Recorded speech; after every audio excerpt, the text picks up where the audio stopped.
करीब 45 साल पहले angry young man Amitabh Bachchan की फिल्म सुहाग का एक डायलॉग काफी फेमस हुआ था। इस फिल्म में अमिताभ बच्चन विलन से पूछते हैं, कौन सी चप्पल है? जवाब मिलता है कोल्हापुरी। फिर अमिताभ पूछते हैं, कितने नंबर की?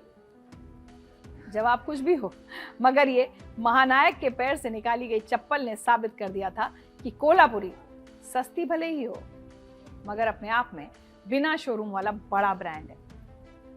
कोल्हापुरी चप्पल नफासत और अदा में किसी बड़े ग्लोबल ब्रांड से कम नहीं है।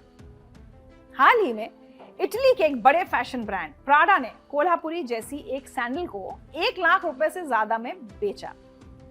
जैसे ही ऑनलाइन लोगों ने इसे देखा तो एक बड़ा विवाद शुरू हो गया और कई सवाल खड़े हुए।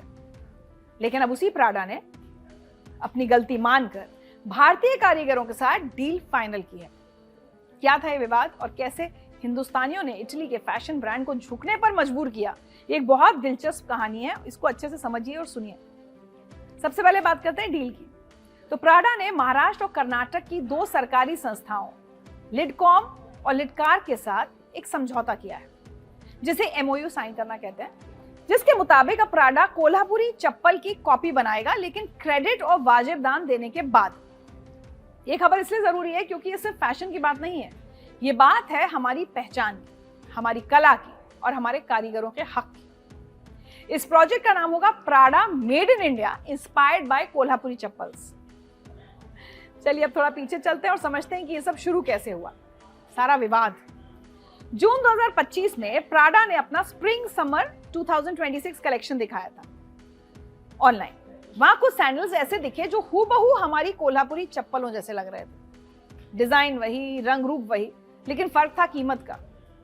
हमारा एक अच्छी कोल्हापुरी चप्पल हम सबके पास होती है, एक जोड़ी तो कम से कम मुझे लगता है हर हिंदुस्तानी परिवार में एक कोल्हापुरी चप्पल होती है, जिसकी कीमत क्या होती है? 800 से 1000 रुपए, इतने मिल जाती है।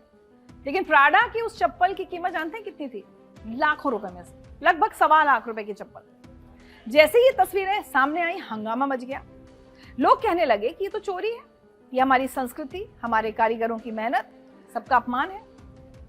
और इस विवाद की असली वजह थी जीआई टैग। अब आप पूछेंगे जीआई टैग क्या होता है? इसे ज्योग्राफिकल इंडिकेशन कहते हैं। आसान शब्दों में समझें तो एक तरह का कॉपीराइट है जो किसी खास जगह की किसी खास चीज को मिलता है, जैसे दार्जिलिंग की चाय या बनारस की साड़ी। कोल्हापुरी चप्पल के पास भी ये जीआई टैग है। इसका मतलब यह है कि कोल्हापुरी चप्पल के नाम पर कोई भी कहीं भी कुछ भी बनाकर नहीं बेच सकता। जब प्राडा ने बिना क्रेडिट दिए वैसी ही चप्पलें बेची तो आलोचकों ने कहा कि ये तो जीआई टैग का उल्लंघन है। भारत ही नहीं, पूरी दुनिया में प्राडा का विरोध शुरू हो गया। सोशल मीडिया पर लोगों ने सवाल उठाए कि क्रेडिट और पैसा हमारे कारीगरों को क्यों नहीं मिल रहा। जब विरोध हद से ज्यादा बढ़ गया तो प्राडा को झुकना पड़ा। अब उन्होंने तय किया कि वो कोल्हापुरी चप्पलों से प्रेरित होकर जो भी बनाएंगे उसे भारत के कारीगरों और संगठनों के साथ मिलकर ही बनाएंगे। इसका मतलब है कि अब हमारे लोकल आर्टिस्ट को ग्लोबल पहचान मिलेगी। ये प्रोजेक्ट सिर्फ डिजाइन कॉपी करने का नहीं होगा। प्राडा भारतीय हस्तशिल्प को, यानी हमारे हैंडीक्राफ्ट को पूरी दुनिया के सामने एक नए अंदाज में पेश करेगा।